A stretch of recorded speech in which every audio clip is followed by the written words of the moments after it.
할렐루야. 예수 그리스도 이름으로 하나님 말씀 증거하겠습니다. 우리 다 같이 하나님 말씀 마태복음 2장 1절에서 12절까지 말씀을 한 절씩 교독하겠습니다.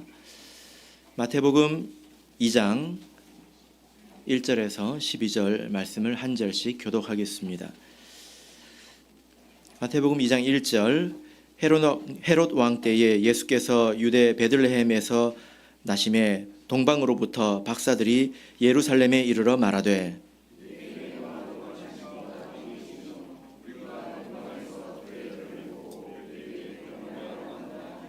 헤롯 왕과 온 예루살렘이 듣고 소동한지라.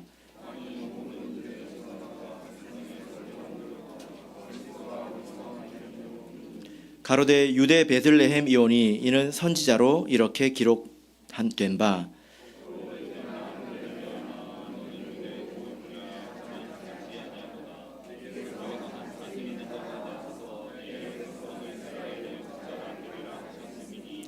이에 헤롯이 가만히 박사들을 불러 별이 나타난 때를 자세히 묻고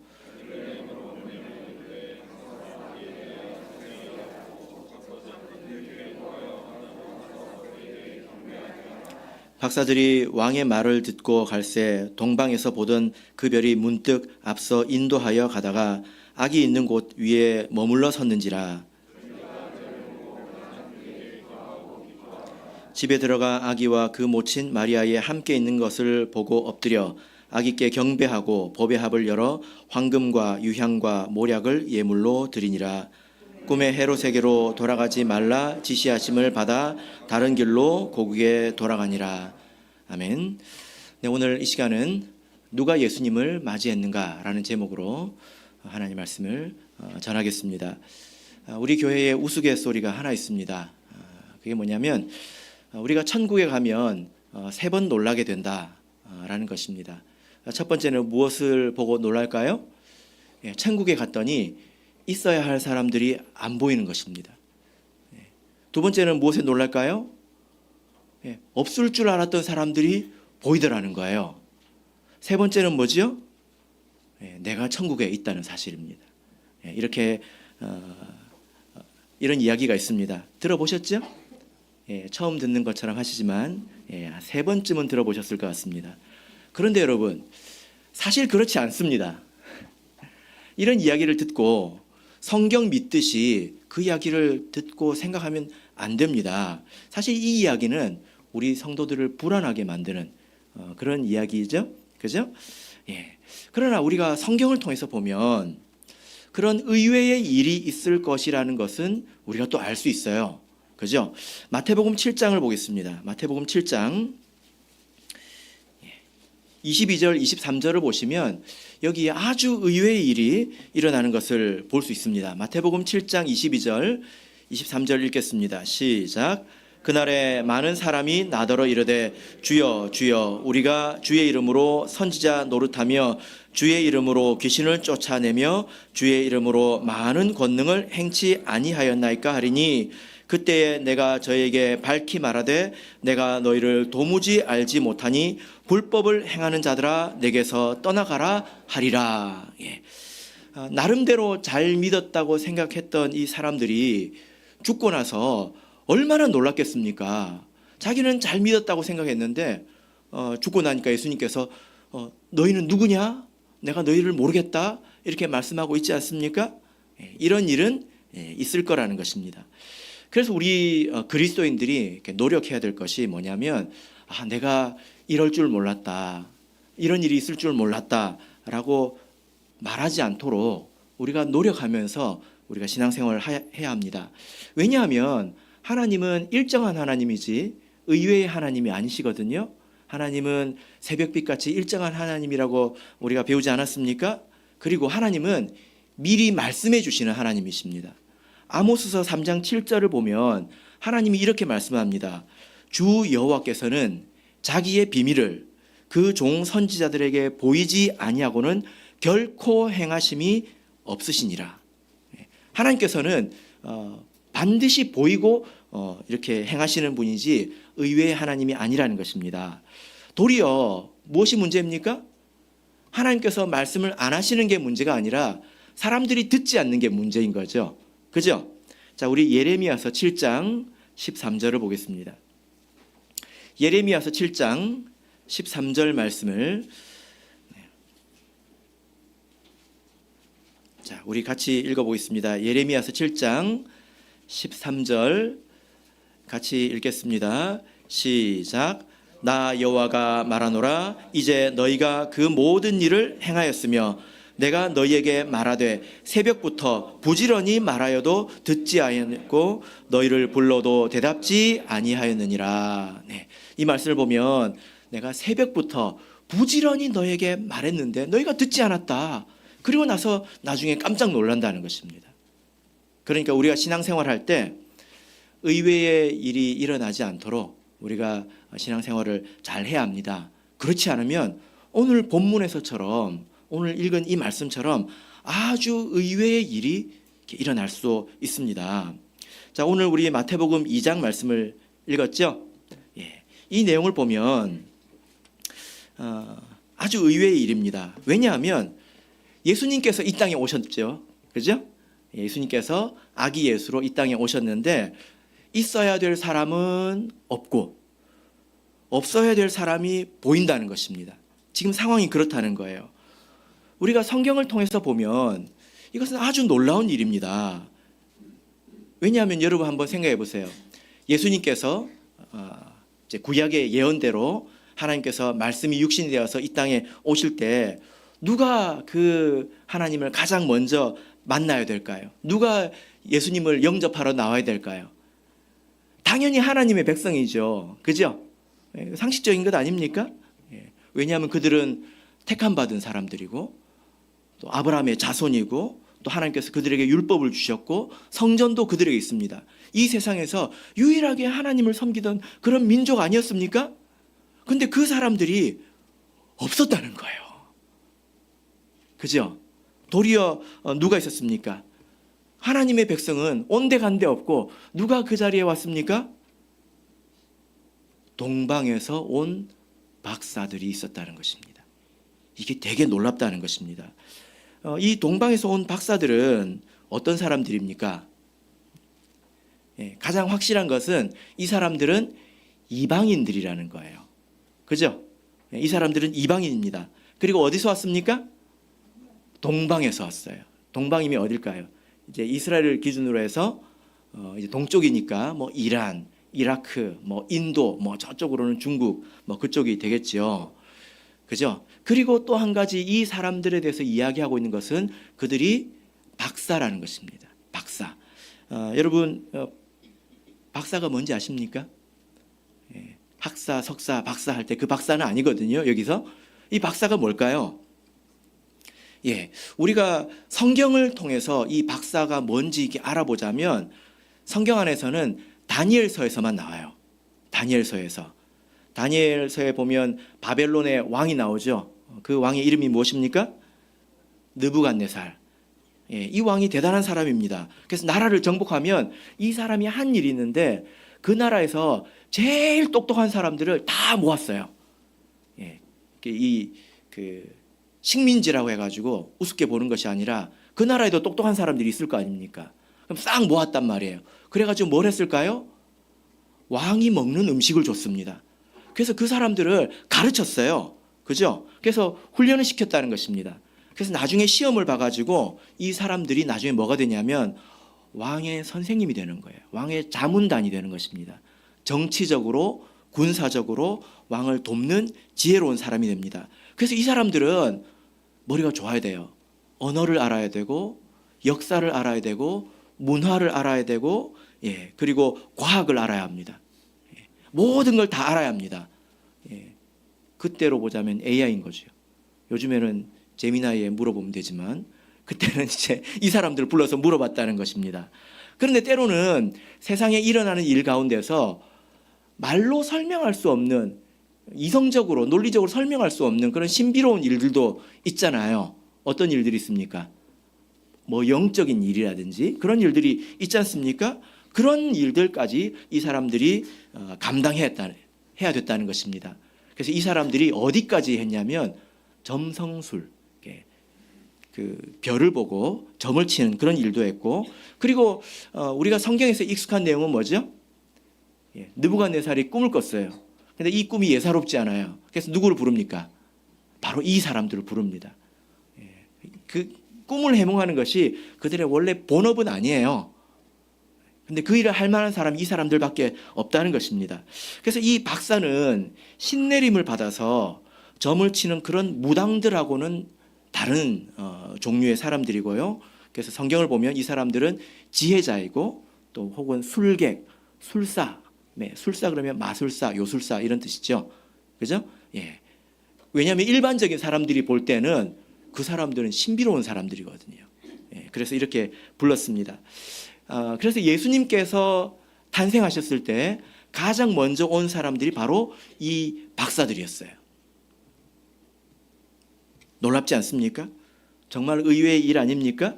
예. 그들은 이방인이고 이방인 가운데서 하나님이 좀 특별히 가증히 여기는 사람들이 또 있습니다. 그런 종류의 사람들이 있어요. 그죠? 자, 우리 신명기 18장을 보겠습니다. 신명기 18장 9절부터 보겠습니다. 신명기 18장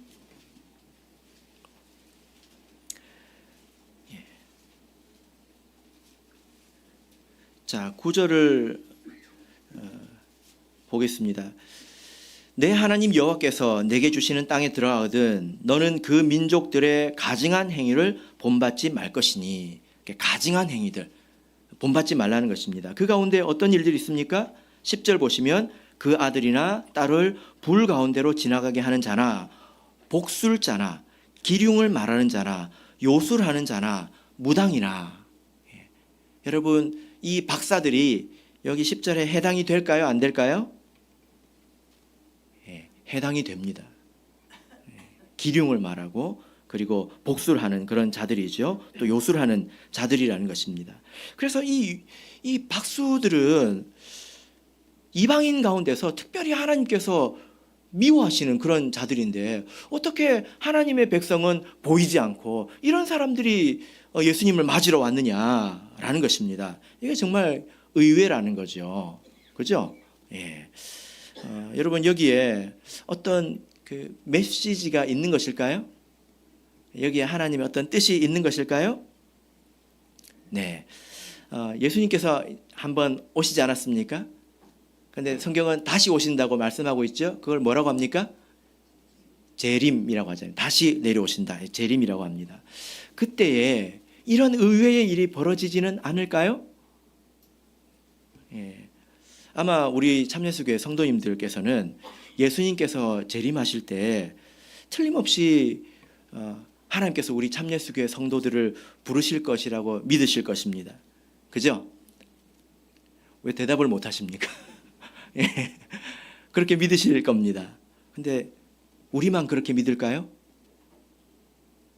그렇게 철석같이 믿고 있는 사람들이 세상에 얼마나 많을까요? 그죠? 정말 그럴까요? 이런 생각을 해보면 여러분 어떻습니까? 긴장되십니까? 조마조마하십니까? 네. 예전에 제가 어떤 그 성도님의 간증을 들은 적이 있습니다. 이분이 본래 장로교 신자였습니다. 근데 우리 참예수교회 그 진리를 듣고 우리 참예수교회로 이렇게 들어오셨는데 그분에게 어떤 의심, 염려, 해결할 수 없는 의심과 염려가 있더라는 것입니다. 그게 뭐였을까요? 자기가 참예수교회 진리를 들어보니까 다 맞더래요. 근데 문제는 뭐죠? 자기를 못 믿는다는 거예요. 나는 그렇게 똑똑한 사람이 아니라는 것입니다. 나는 그렇게 훌륭한 사람이 아니라는 거예요.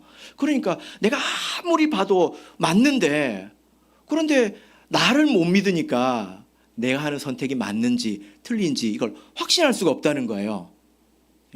그랬다는 것입니다. 그래서 기도 가운데 이제 이 내용을 놓고 하나님께 기도를 했습니다. 근데 그분이 어느 날 꿈을 꿨는데요. 꿈에 어떤 내용이 나왔냐면 온 동네 사람들이 그 동네 사람들이 다 이렇게 넓은 데 모여 있더래요. 웅성웅성 하는 것입니다.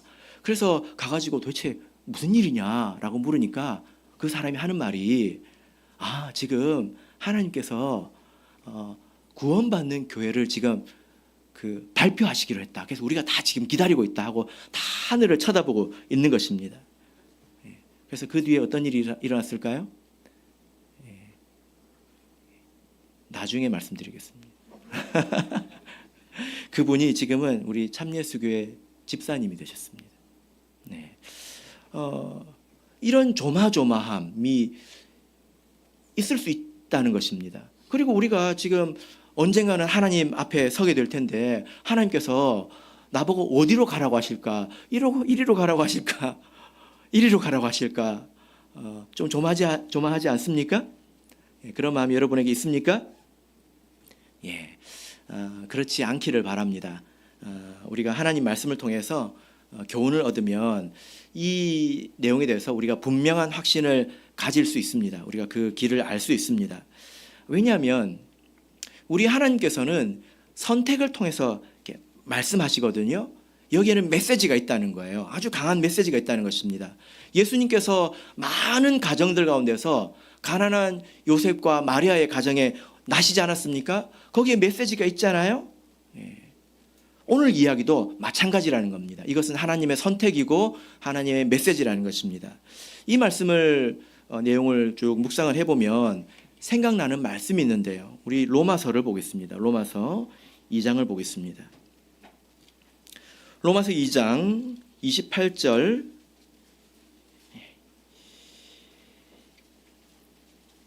29절을 보겠습니다. 로마서 2장 28절 29절 자 우리 같이 읽겠습니다. 시작. 대저 표면적 유대인이 아니요 표면적 육신의 할례가 아니라 오직 이면적 유대인이며 할례는 마음에 할지니. 됐습니다. 자 여기 보시면 겉으로 드러나는 것이 중요한 것이 아니라 이렇게 마음이 중요하다 이렇게 말씀을 하고 있잖아요. 그래서 오늘 이 예수님의 탄생의 이야기를 이렇게 보면 유대인들이 있고요. 그리고 동방박사가 있습니다. 그것은 그들의 표면적인 신분이죠. 유대인 그리고 동방박사 표면적인 그런 신분입니다. 그런데 이 타이틀, 이 제목을 딱 가려놓고 그들의 내면, 그들의 선택, 그들의 말을 보면 완전히 달라 보인다는 거예요. 어떻게 이렇게 다를 수 있냐는 것입니다. 그래서 오늘 이 두 부류를 이 마태는 아주 의도적으로 비교하면서 어떤 사람들이 결국 하나님 앞에 서게 되는가에 대해서 말씀을 하고 있습니다. 그래서 오늘은 이 두 부류를 한번 비교해 보겠습니다. 이렇게 우리 성경을 한번 보십시다. 자, 첫 번째 비교의 지점은 뭐냐면 이들은 예수님이 오신다는 것을 어떻게 알았는가? 예수님이 지금 오신다는 것을 그들이 어떻게 알았잖아요? 어떻게 알았는지를 이 두 부류를 비교해보고 그리고 그들이 예수님께 가기를 원했지 않습니까? 어떻게 갔는지를 서로 비교해보면 됩니다. 그죠? 자, 1절부터 3절까지 말씀을 다시 보겠습니다. 자, 마태복음 2장 1절에서 3절. 자, 유대인들은 그리고 동방 박사들은 어떻게 예수님이 온다는 걸 알았을까요? 같이 한번 봅시다. 자, 2장 1절에 3절 다시 읽어보겠습니다. 시작. 헤롯 왕 때에 예수께서 유대 베들레헴에서 나심에 동방으로부터 박사들이 예루살렘에 이르러 말하되 유대인의 왕으로 나신 이가 어디 계시뇨? 우리가 동방에서 그의 별을 보고 그에게 경배하러 왔노라 하니 헤롯 왕과 온 예루살렘이 듣고 소동한지라. 자, 유대인들이 메시아가 온다는 것을 어떻게 알았습니까? 어떻게 알았죠? 이방인이 가르쳐 줬어요. 그죠? 그죠? 하나님의 백성이 자기의 메시아가 온다는 것을 누구한테 들었습니까? 이방인한테 들었다는 거예요. 좀 부끄럽죠? 그죠? 자, 반면에 또 4절을 보시면 이 4절을 보겠습니다. 같이 읽어보겠습니다. 시작. 왕이 모든 대제사장과 백성의 서기관들을 모아 그리스도가 어디서 나겠느뇨 물으니. 유대인의 왕 헤롯입니다. 이 헤롯이 그리스도가 어디서 나는지 모르고 있다는 것입니다. 예수님이 온다는 것도 몰랐고 예수님이 어디서 난다는 것도 몰랐다는 거예요. 이건 좀 부끄러운 거예요. 왜 부끄러운 거죠? 성경을 읽어보면 아는 것입니다. 복잡하지 않아요. 그죠? 미가서 5장 2절을 보면 이 내용이 있습니다. 찾으실 필요 없습니다. 마태복음 2장 6절에 보면 이 내용이 그대로 있습니다. 미가서 5장 2절을 보면 베들레헴 에브라다야 너는 유다 족속 중에 작을지라도 이스라엘을 다스릴 자가 내게서 내게로 나올 것이라 그의 근본은 상고의 태초에니라. 그래서 베들레헴 이곳에서 이스라엘을 다스릴 자가 나신다고 하고 있지 않습니까? 읽으면 아는데 몰랐다는 거예요. 그래서 오늘 이 내용을 보면 이 사람들은 계속 물어보고 있어요. 그죠? 마태복음 2장 4절을 보면 묻고 있지 않습니까? 그리스도가 어디서 나겠느냐 물으니 묻잖아요.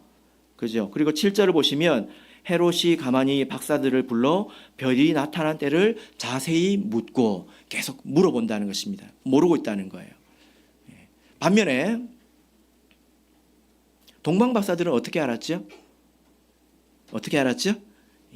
2절을 보시면 그의 별을 보고 왔다 이렇게 말하고 있습니다. 그리고 9절을 보시면 그리스도께 어떻게 인도함을 받았습니까? 별이 인도했다 이렇게 말씀을 하고 있습니다. 이것은 그들이 하나님의 인도하심을 받아서 거기까지 이르렀다는 것입니다. 별자리를 믿으라는 게 아니라 우리가 성경을 통해서 보자면 이것은 하나님의 인도하심을 받았다는 것입니다. 자, 그래서 본문에서도 그렇게 말씀하고 있지 않습니까? 9절을 보시면 박사들이 왕의 말을 듣고 갈새 동방에서 보던 그 별이 문득 앞서 인도하여 가다가 예수님의 별의 인도하심을 받았다라는 것입니다. 자, 이 내용에 대해서 이 내용이 중요합니다. 이 내용에 대해서 별의 인도하심을 받았다는 것이 어떤 의미인가 이것을 천문학적으로 이해하려고 노력하는 사람들도 많이 있어요. 지금은 천문학이 발달해서 하늘의 모양을 우리가 계속 시뮬레이션 해볼 수 있잖아요. 어제는 어떤 모양이었는지 그제는 어떤 모양이었는지 이것을 계속 돌아서 수천 년 전까지 갈 수 있는 거 아십니까? 지금은 과학이 발달해서 거꾸로 다 돌려볼 수 있습니다. 그래서 이런 그 조사와 연구를 통해서 뭐라고 주장하냐면 이 별들은 목성과 토성이다. 그런 이야기 들어보셨습니까? 이 두 별이 두 토성과 목성은 뭐 태양계에 있는 것이지만 하늘을 보면 별처럼 밝게 빛납니다. 몰라서 그렇지 가서 보면 보입니다. 제가 시력이 나쁜데 제 눈에도 보이더라고요. 예. 근데 이 별을 놓고 보면 혹시 여기 천문학을 전공하신 분이 계신지 모르겠습니다. 지구가 뱅글뱅글 돌잖아요. 그리고 공전하지 않습니까? 그죠? 예. 목성과 토성도 뱅글뱅글 돌면서 공전하거든요. 두 개가 뱅글뱅글 도니까 어지럽죠 벌써? 예, 어지럽습니다. 그래서 우리는 가만히 있는 것처럼 하늘을 이렇게 보지만 그 움직임이나 궤적이 굉장히 복잡해요. 머리가 아픕니다. 그리고 태양의 위치에 따라서 또 달라집니다. 달의 모양이 달라지잖아요. 그죠? 왜 달라집니까? 태양하고 관계 때문에 빛이 반사되는 면이 다르지 않습니까? 그래서 이것 때문에 달처럼 모양이 달라지기도 하고 그리고 갑자기 안 보이기도 하고 갑자기 나타나기도 하고 이 서로 움직임에 따라서 앞으로 가기도 하고 갑자기 멈추기도 하고 뒤로 가기도 한다는 것입니다. 그런 내용으로 이 말씀을 이렇게 설명하는 그런 학자들도 있습니다. 그래서 천문학적인 관점에서 이 내용을 설명한 그런 이제 자료들을 보면 제가 어떤 생각이 드냐면 뭐 그랬을 수도 있겠네, 뭐 틀렸다는 것이 아니라 뭐 그랬을 수도 있겠네 이런 생각이 듭니다. 그런데 여러분 성경이 그런 의도로 기록됐을까요? 그러지는 않겠죠. 어떤 의미가 있을까요? 우리가 성경 안에서 우리가 성경을 이해할 수 있습니다. 성경은 그 자체로 충족합니다. 그래서 성경 안에서 이 별이라는 것이 어떤 것을 상징하는지 이것을 우리가 살펴보면 우리가 이해할 수 있는 지점이 있습니다. 예수님께서 처음 오실 때 별의 인도를 받은 것처럼 예수님께서 다시 오실 때 또 별의 인도함이 있다는 것입니다. 이 별은 성경에서 무엇을 말할까요?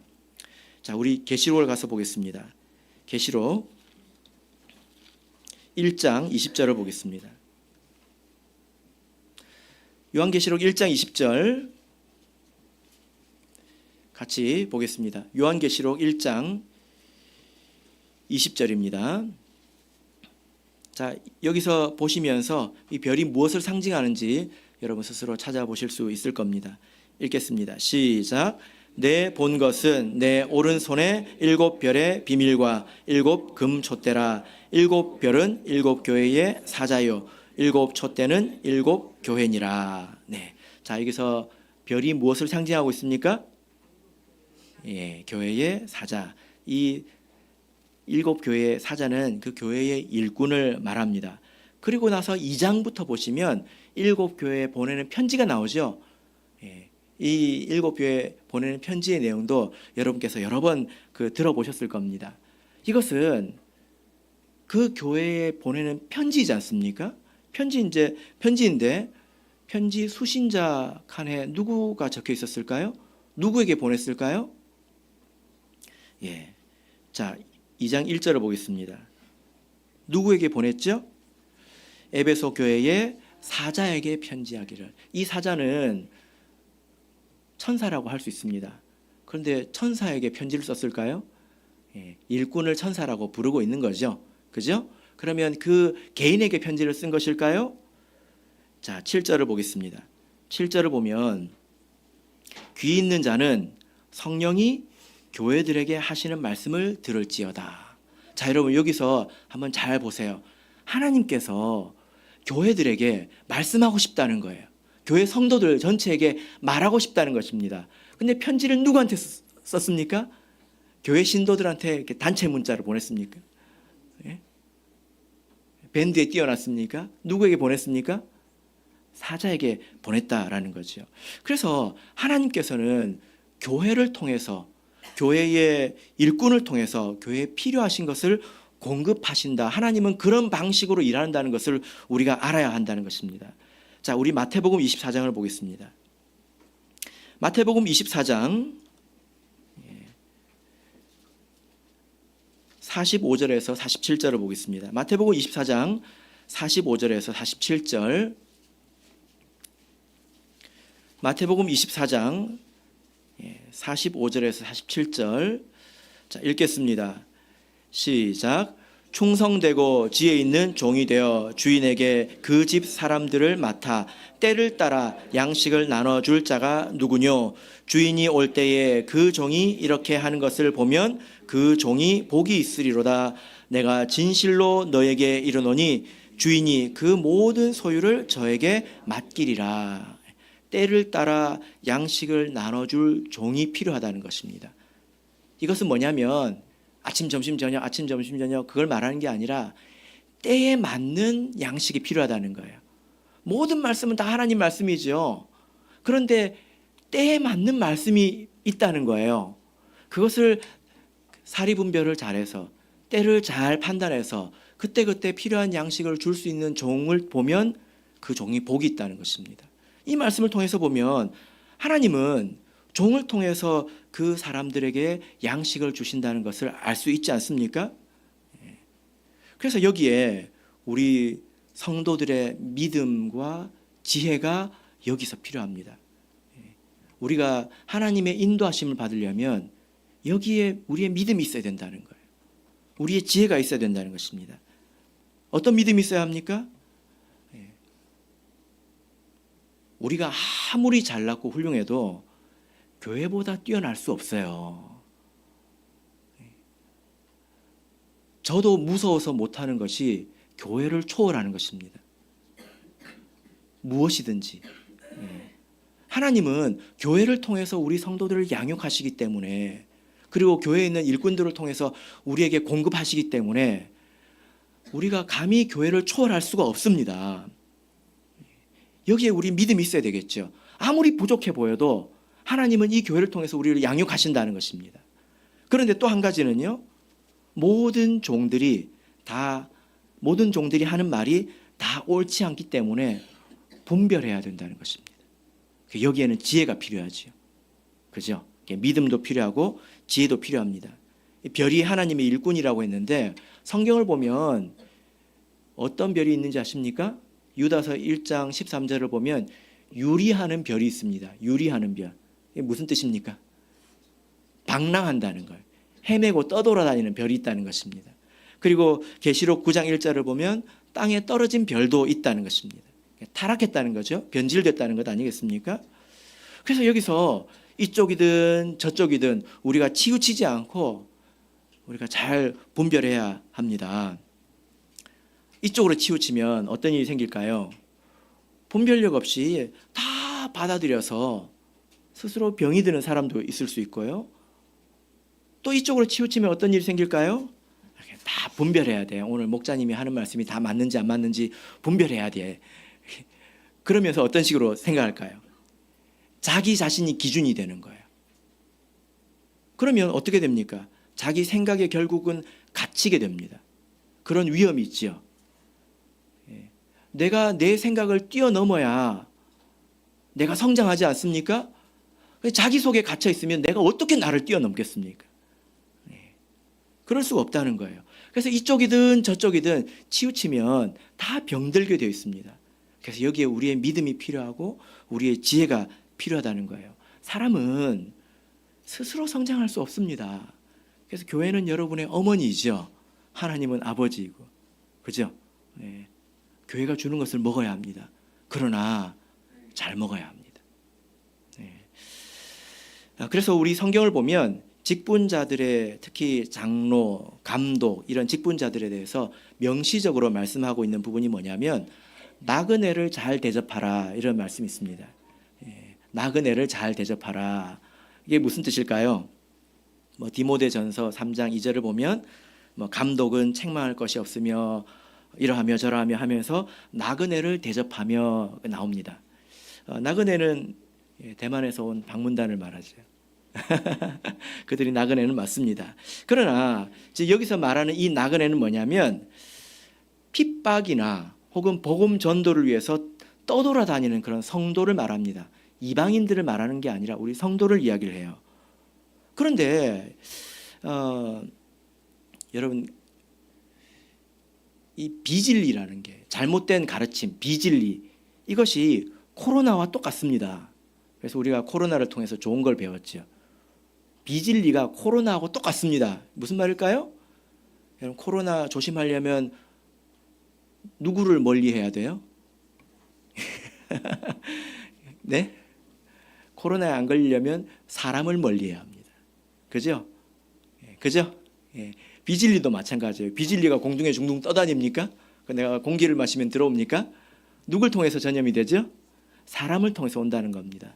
나그네가 왔는데 그 사람 생각 속에 무슨 생각이 있는지 그들이 말을 할 때 우리 성도들이 영향을 받을 수 있잖아요. 잘 접대한다고 하는 것은 식사 접대를 하는 것만을 말하는 것이 아니라 그들이 어떤 생각을 가지고 있고 그래서 어떤 우리 성도들에게 어떤 영향을 미칠지에 대해서 잘 판단할 수 있는 사람의 자질을 말하는 것입니다. 이런 자질이 우리 모두에게 필요하죠. 동방 박사는 별의 인도하심을 받았습니다. 이와 같이 우리가 마지막 때에는 하나님의 인도하심을 받을 줄 알아야 된다는 거예요. 하나님의 인도하심을 받을 줄 알아야 된다는 것입니다. 어디서 찾아야 합니까? 교회에서 찾아야 합니다. 아주 신비로운 형상으로 나타날까요? 그럴 수도 있지만 대체로 그렇지 않습니다. 자, 두 번째 우리 비교해 볼 지점을 찾아보겠습니다. 두 번째는 이 유대인들과 이 동방 박사들의 반응입니다. 자, 본문으로 가서 보시면 마태복음 2장 3절을 보겠습니다. 예수님이 오신다는 소식을 듣고 이 사람들이 어떻게 반응했는가? 자, 3절을 보겠습니다. 3절 같이 읽겠습니다. 시작. 헤롯 왕과 온 예루살렘이 듣고 소동한지라. 예. 메시아가 왔다 이 소식을 듣고 예루살렘이 듣고 어떤 반응을 했다고요? 소동했대요. 예. 기뻐가지고 난리가 난 것일까요? 막 잔치가 일어난 것일까요? 예. 소동했다 이게 무슨 뜻이냐면요, 두려움, 공포에 빠졌다는 것입니다. 그래서 어떤 역본을 보면 당황했다 이렇게 표현을 하고 있는데, 성경에서 이 단어가 쓰인 곳을 이렇게 보면 어느 날 제자들이 배를 타고 가고 있었습니다. 예수님은 그 배에 없었어요. 근데 풍랑이 일었습니다. 그래서 제자들이 죽을 똥살똥 이제 물을 퍼내고 있었죠. 그때 어떤 일이 있었습니까? 예수님께서 물 위를 걸어오셨어요. 제자들이 예수님을 알아봤을까요? 예, 눈이 어두워가지고 못 알아봤어요. 뭔 줄 알았습니까? 성경 열심히 읽으셔야 되겠죠. 유령인 줄 알았습니다. 귀신을 본 줄 알았다니까요. 그때 놀랐다고 하고 있습니다. 여러분, 집에 가는데 새카만 길에 가는데 앞에 갑자기 유령이 나타나면, 귀신이 이렇게 흰머리를 내리고 하얀 소복을 입고 나타나면, 예, 아무리 믿음이 있어도 잠깐은 놀랄 것 아닙니까? 그럴 때 쓰는 표현이에요. 예수님이 오셨는데 귀신 본 것 같이 놀랬다는 것입니다. 이게 정상입니까? 예, 그렇지 않죠? 네, 헤롯은 당황했습니다. 왜 당황했을까요? 왜냐하면은 그 사람은 유다 지파가 아니거든요. 헤롯은 에돔 사람입니다. 그래서 이 사람이 항상 불안했어요. 의심증이 얼마나 많았는지 역사적으로 보면 이 헤롯 왕이 자기 아내도 죽이고 자기 아들도 죽였습니다. 자기를 죽이고 왕이 될까 봐 의심이 많은 사람이에요. 그런데 유대인의 왕이 나셨다, 메시아가 나셨다 그러니까 기분이 어떨까요? 불안했겠죠. 그죠? 근데 유대인들은, 이 예루살렘 사람들은 왜 당황했을까요? 그런 거 아시죠? 도둑이 제발 저린다고. 그죠? 아마도 이스라엘 백성과 그런 타락한 지도자들 사이에 암묵적인 합의가 있었을 것입니다. 지도자들도 알면서 말하지 않고, 서로 말하지 않고 그냥 놔두는 거예요. 괜찮죠? 하나님만 속이 상하는 거죠. 그런 암묵적인 합의가 있었기 때문입니다. 그러니까 메시아가 왔을 때 준비가 덜 됐으니까 당황한 것 아니겠습니까? 반면에 동방 박사는 어땠을까요? 자, 10절을 보겠습니다. 자, 10절을 우리 크게 한번 읽어보겠습니다. 10절 시작. 저희가 별을 보고 가장 크게 기뻐하고 기뻐하더라. 예, 그들이 소란하고 놀라고 무서웠던 게 아니라 어땠다고요? 예, 기뻐했는데 한 번으로는 안 됩니다. 기뻐하고 기뻐했습니다. 그걸로도 부족해서 뭘 붙였습니까? 가장 기뻐하고 기뻐했다는 것입니다. 그런 말이 있습니다. 사람의 진심을 알아볼 때 그 사람의 반응을 보면 된다. 리액션이 중요하다는 거예요. 아십니까? 예, 우리 아이들이 집에 와가지고 엄마 나 이번에 영어에서 상 받았어. 그러면 아이고 잘했네 하고 이제, 근데 엄마 이번에 내가 반에서 1등 했어. 이거 리액션이 진짜죠. 말을 아무리 이렇게 번지르르게 해도 리액션은 숨길 수가 없어요. 그죠? 뭐 그런 경험이 없으셔서 뭐 잘 모르신다 하더라도 이해는 하셨을 줄 생각이 됩니다. 여러분, 그래서 우리 신앙의 진정성을 한번 확인해 볼 수 있는 방법은 뭐냐면, 내가 오늘 죽는다고 생각해 보는 것입니다.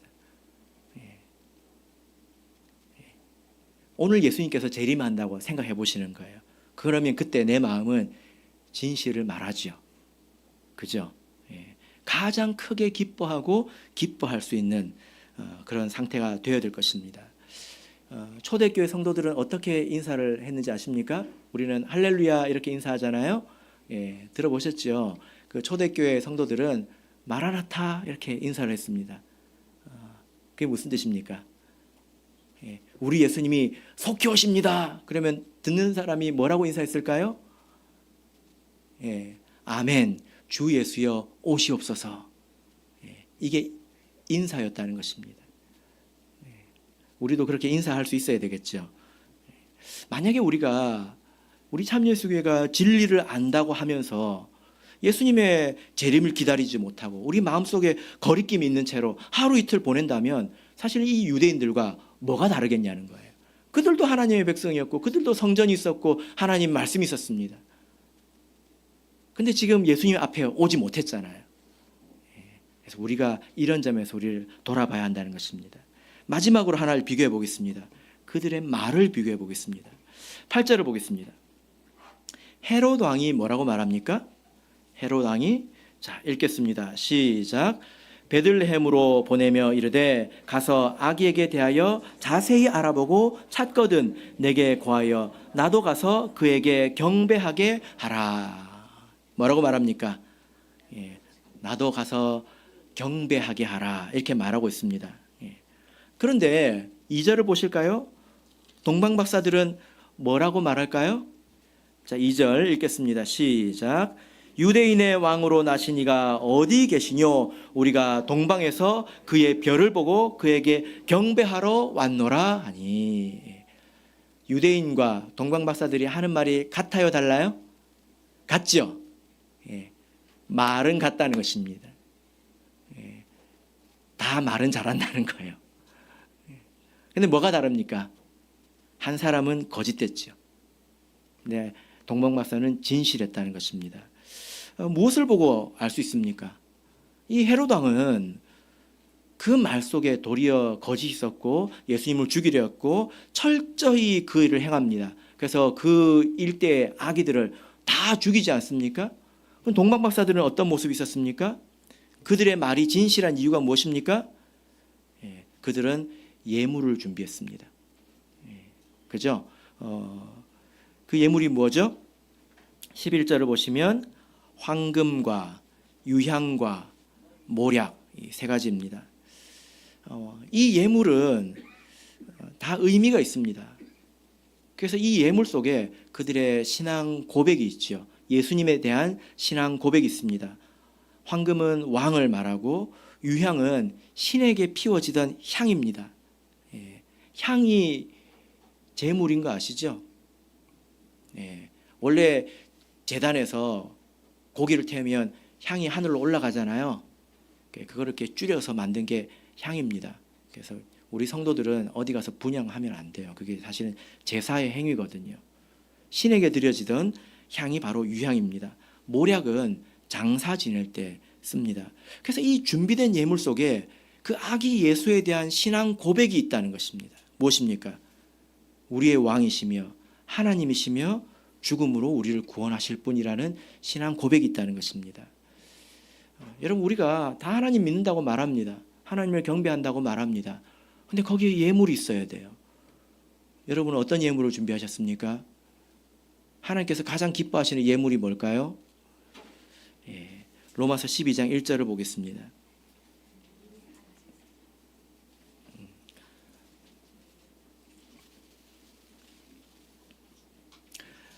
로마서 12장 1절 같이 읽겠습니다.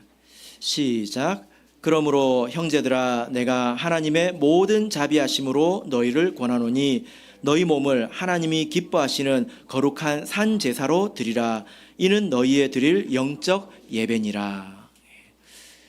어떤 부자는 하나님께 돈을 많이 드리고 내가 역할을 했다 이렇게 생각할 수 있습니다. 그리고 어떤 가난한 사람은 나는 하나님께 드릴 것이 없다 하고 스스로 위축될 수 있습니다. 근데 하나님은 그런 분이 아니죠. 우리가 하나님께 드릴 수 있는 가장 귀한 것은 사실 내가 변화되는 것입니다. 내 생각이 변화되고 내 사고방식이 변화되고 내 삶의 양식이 변화되는 것입니다. 나라는 사람이 변화된 것이 하나님 앞에 가장 큰 재물이라는 것입니다. 여러분, 그래서 하나님 앞에 나아갈 때에 우리가 나를 재물로 드릴 수 있는 삶을 우리가 살아야 한다는 것입니다. 말씀의 결론 맺겠습니다. 우리 참예수교회는 구원에 관한 자부심이 있는 그런 교회이죠. 그죠? 근데 그 교회에 소속됐다고 해서 우리가 하나님 앞에 다 설 수 있는 것은 아닙니다.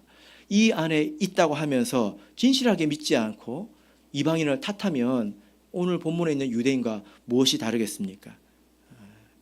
우리는 표면적으로도 하나님의 백성이 되어야 하고 내면적으로도 하나님의 백성이 되어야 합니다. 그래서 예수님께서 오실 때에 기쁨으로 맞이할 수 있기를 예수 그리스도 이름으로 축복합니다.